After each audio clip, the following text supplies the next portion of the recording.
अस्सलाम वालेकुम। आज हम बात करेंगे ड्रामा गुलाम बादशाह सुंदरी के ऊपर और मैंने इस ड्रामे को बीच में देखना छोड़ दिया था। फ्रैंकली स्पीकिंग दोबारा से कैच अप किया क्योंकि मैंने देखा कि उसकी लास्ट एपिसोड जो है वो सिनेमा में लग रही है। एक बात तो ये तय है कि ये एक बहुत स्पेसिफिक किस्म की आवाम के लिए बनाया गया ड्रामा है, जो इस किस्म के लाउड ड्रामे और ज़ोरदार म्यूज़िक पसंद करते हैं, जो किसी-किसी एक्टर की कल्ट फॉलोइंग है, उनके लिए है।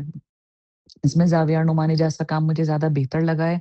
इमरान अशरफ जो हैं वो एक बेकार के एक्टर हो गए हैं। जब मैंने इनका भोला वाला ड्रामा देखा था मुझे लगा था ये कोई बहुत ही पाए के अदाकार हैं, लेकिन अब मुझे अंदाज़ा हो गया कि इमरान अशरफ भी एक नॉर्मल पाकिस्तानी ड्रामा इंडस्ट्री में कॉम्प्लेक्स का शिकार लोग के इंडिया के एक्टर्स को कॉपी करने के अंदर शदीद तरीके से लगे हुए हैं कि खुदा के लिए मुझे दिलीप कुमार समझ लो, मुझे अमिताभ बच्चन समझ लो, मुझे शाहरुख खान समझ लो वाली ही कैटेगरी है। इनमें कोई ख़ास बात नहीं है इनकी एक्टिंग के अंदर। दूसरी बात ये है कि कुछ इन्होंने वेट गेन किया, फिर लूज़ किया, क्या किया उसकी वज़ह से इनकी शक्ल के ऊपर जो है ना बहुत ज़्यादा एक फैटी लुक आ गया है और उम्र भी ज़ाहिर है इनकी हो गई, तो ये यंग से लड़के नहीं लगते।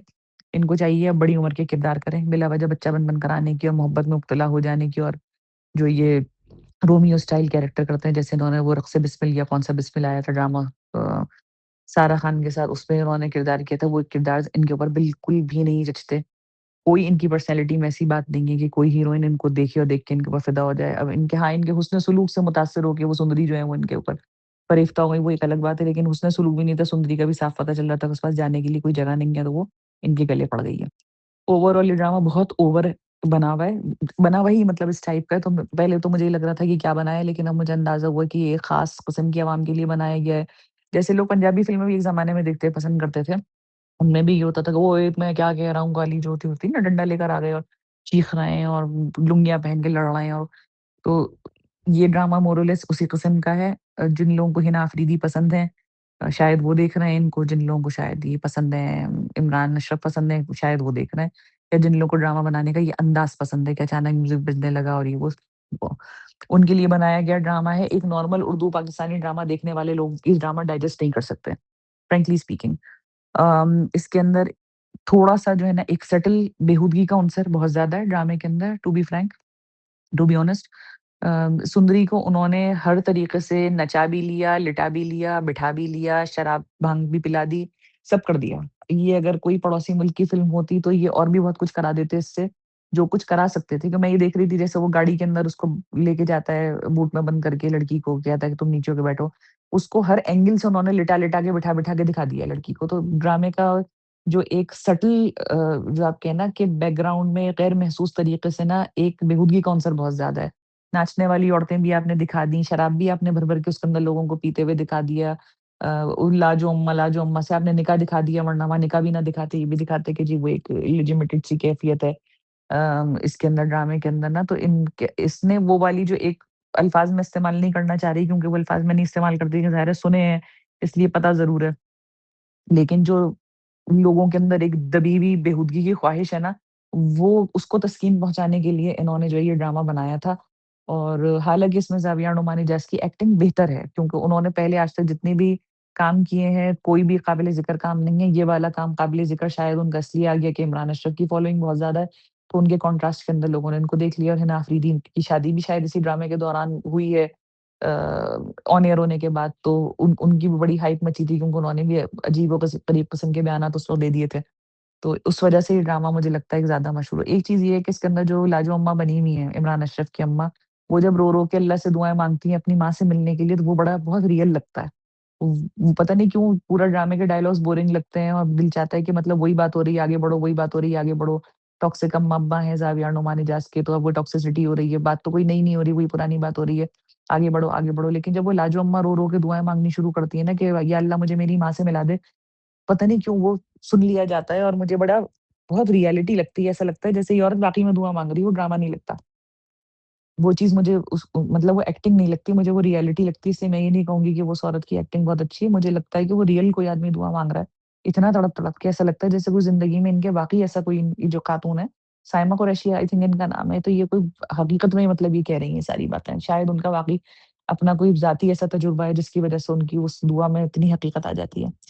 बाकी ये है कि मैंने इमरान अशरफ का कह दिया, इसका ओएसटी अच्छा है या बुरा ये तो मुझे नहीं पता, लेकिन जो उन्होंने उसको जिस तरीके से फ़िल्माया है, जो वो ब्लैक कलर की लुंगी और कुर्ता पहन के इमरान अशरफ खड़े हैं, बेइंतहा बुरा लग रहा है, जिस कूड़े के ढेर के बराबर वो खड़े हैं और जो एक्सप्रेशंस वो दे रहे हैं रो-रो के, बेइंतहा बुरे लग रहे हैं। ज़ाविया नोमानी जस्ट क्योंकि इमरान अशरफ के मुकाबले में थोड़े से यंग हैं, यंग लुकिंग हैं यूँ कह लें, यंग भी हैं, यंग लुकिंग भी हैं, तो इसलिए वो थोड़े से बेहतर लग रहे हैं इस एक्टिंग के अंदर, और उनको दिखाया हुआ है कि वो बिगड़े हुए एक अमीरज़ादे हैं और वो टुन है चौबीसों घंटे। तो वो टुन-पने की एक्टिंग बहुत अच्छी तो नहीं कर रहे, लेकिन मुनासिब कर रहे हैं आज तक जो उन्होंने अदाकारी करी है उसके मुकाबले में। बाकी ये जो शहज़ाद नवाज़ है, इनके बारे में बात करना इसलिए बेकार है कि वो तो हर ड्रामे में यही एक्टिंग कर रहे होते हैं। कबीर बेदी की आवाज़ बना-बना कर बोल रहे होते हैं, है करके, कुछ वो समझ में नहीं आता कि ये एक पॉलिटिकल लीडर है, उनको कॉपी कर रहे हैं कि एक्टर हैं एक पुराने कबीर बेदी, पता नहीं लोग अब उनको जानते हैं कि नहीं जानते, उनको कॉपी कर रहे हैं। बहरहाल इनकी एक्टिंग हर ड्रामे में एक है, चाहे ये वडेरे बने हुए हों, चाहे ये किसी के अब्बा बने हुए हों, क्या ये डॉक्टर बने हुए हैं, क्या ये जो है कुछ भी बने हुए हैं, इनकी बहरहाल इनकी एक्टिंग सेम है। जो इनकी बेगम बनी हुई है खातून, वो मेरी बिल्कुल समझ से बाहर है कि उनका भी बिल्कुल हाइपर होने का अंदाज़ वही वाला है, जिस तरीके से बस 13 सातों के अंदर सबा हमीद का कैरेक्टर है कि वो आज की तारीख में लाजो अम्मा नहीं आई हैं तुम्हारे घर में, तो आज की तारीख में उबल रही हो और लड़ रही हो। इतने 50 सालों के अंदर जो तुम्हारे बेटे 40-40 साल के हो गए हैं दोनों, तो इतने वो क्या कहते हैं 39 साल को 29 साल की उम्र में 39 साल की उम्र के गुज़रने के अंदर तुम्हारी अब आग को कुछ तो ठंडक पड़ जानी चाहिए थी, लेकिन वो तो अभी तक ऐसे ज़हर और आग उगल रही हैं, जैसे अभी-अभी जो है ना इनके मियाँ का दूसरा निकाह हुआ और अभी-अभी इनके मियाँ ने जो है ना वो दूसरा बच्चा जो है वो ये दे दिया है। अ, खैर, दूसरी बात ये है कि ये फिर वही बात है कि वडेरों का ख़ानदान है, इनके जिस किस्म की जागीरदारी, ज़मींदारी और चीज़ें दिखाई जा रही हैं, इनकी औरतों की कोई अहमियत नहीं होती। इस किस्म के लोग इतनी वैल्यू नहीं करते, ना गरीबों को, ना औरतों को, ना मिस्किनों को। तो ये इतना क्यों सर पे चढ़ के बोल रही हैं, अल्लाह बेहतर जानता है। और इनके मर्द तो इसी किस्म के होते हैं कि इधर-उधर वडेरे तो मुँह मारते फिरा करते हैं। तो ये क्या इतनी आग बबूला इस औरत के लिए हो रही है, अब तक तो ये इसका टेटवा दबा के जान छुड़ा चुकी होती है, मुझे समझ में नहीं आता कि जो लोग इतने खराब हैं, उन्होंने इस औरत को ज़िंदा क्यों रखा हुआ है। इस लड़के को नौकर बनाते, इस औरत को मारते, किस्सा खत्म होता, अल्लाह खैर सल्ला, ये रोज़ाना इनकी बीवी का ब्लड प्रेशर तो ना बढ़ता, लेकिन चलो, इन्होंने ये भी इसके अंदर क्यों रखा हुआ है, मेरी समझ में नहीं आता। बहरहाल ओवरऑल कहने की ये कि जिन लोगों को ये ड्रामा पसंद आया है, गुड फॉर देम कि उनको ये ड्रामा अच्छा लग रहा है। लेकिन बहरहाल ये कोई अच्छा क्लास का पाकिस्तानी ड्रामा नहीं लगा। मशहूर बहुत हो गया, बहुत सारी बेहूदा और गलत चीज़ें भी मशहूर हो जाती हैं, वायरल हो जाती हैं, इसका मतलब ये नहीं होता कि वो बहुत अच्छी हैं। अ, इ उम, एक पाकिस्तानी ड्रामा जो लोग देखने के आदी हैं, एक उर्दू पाकिस्तानी ड्रामा, मेरा नहीं ख़्याल कि उनको ये ड्रामा अच्छा लगा होगा। सुंदरी का कैरेक्टर बहुत एक वाहियात कैरेक्टर है। मुझे समझ में नहीं आता कि वो गाँव की लड़की है, वो बेवकूफ़ है, वो चालाकनी है, बहुत पक्की नीसनी है अंदर से। या तो उसको कुछ नहीं पता कि वो घुंघरू पहन के इतने अजीब-ओ-गरीब औरतों के पहनने वाले घुंघरू पहन के नाच रही थी, नपच्ची बन रही थी कि मुझे पता नहीं है, मुझे ये नहीं आए कहाँ से वो घुंघरू ये भी समझ में नहीं आया, वो कॉलेज कौन-सा था जिसने अलाउड कर दिए वो घुंघरू वो भी समझ में नहीं आया। उसके बाद जब उसकी सहेली का भाई आता है घर पे कुछ देने के लिए और औरतों की तरह से शर्मा-शर्मा के डायलॉग बोलता है, सुंदरी तुम एक हसीन लड़की हो, लाइन लगी हुई होती मर्दों की तुम्हारे घर के आगे और मैं भी खड़ा होता उस लाइन के अंदर, तुम काजल लगा लेती। तो इसको खूब समझ में आ गया कि ये क्या बातें कह रहा है, इसने डाँट के उस और आदमी को निकाल दिया।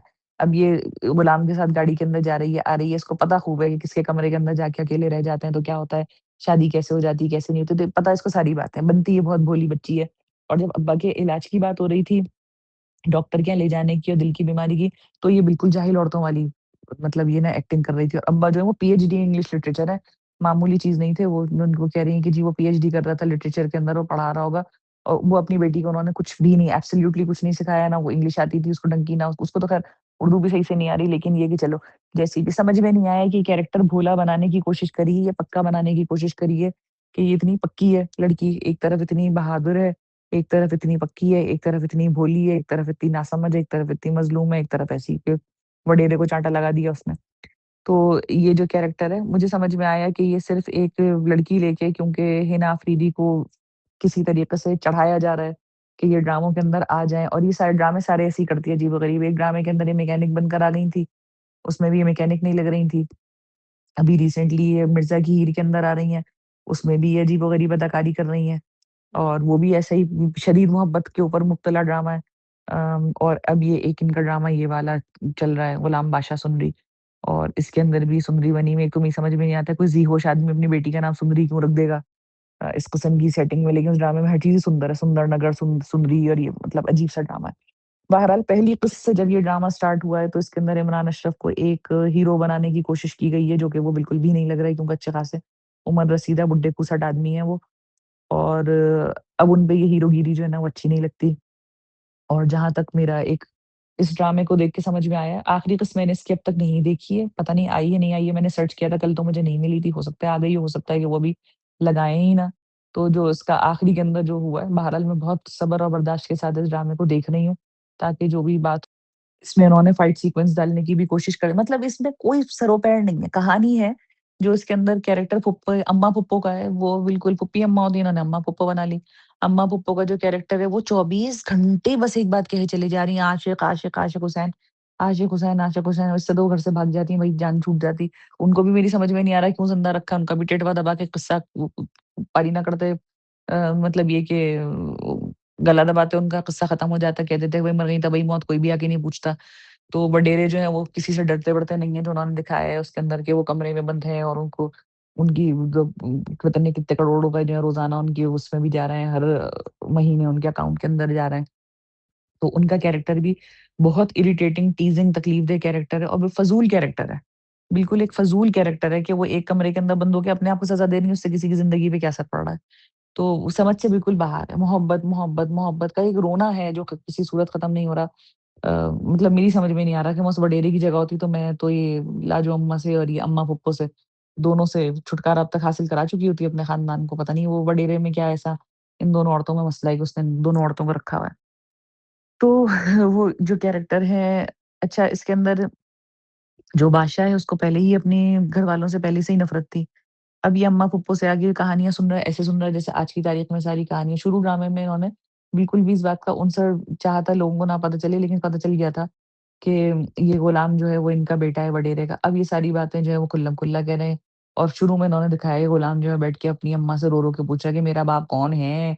वो क्यों छोड़ गया हमें? हमारे साथ क्यों नहीं रहता? और अब आखिर में दिखा रहे हैं देखिए गुलाम से वो पूछ रहे हैं, जो सरकार हैं कि जी अम आप जो हैं तुम्हें याद है कि जब तुमने एक दफ़ा किसी को बता दिया था कि मैं तुम्हारा बाप हूँ, तुम्हें कितनी मार पड़ी थी?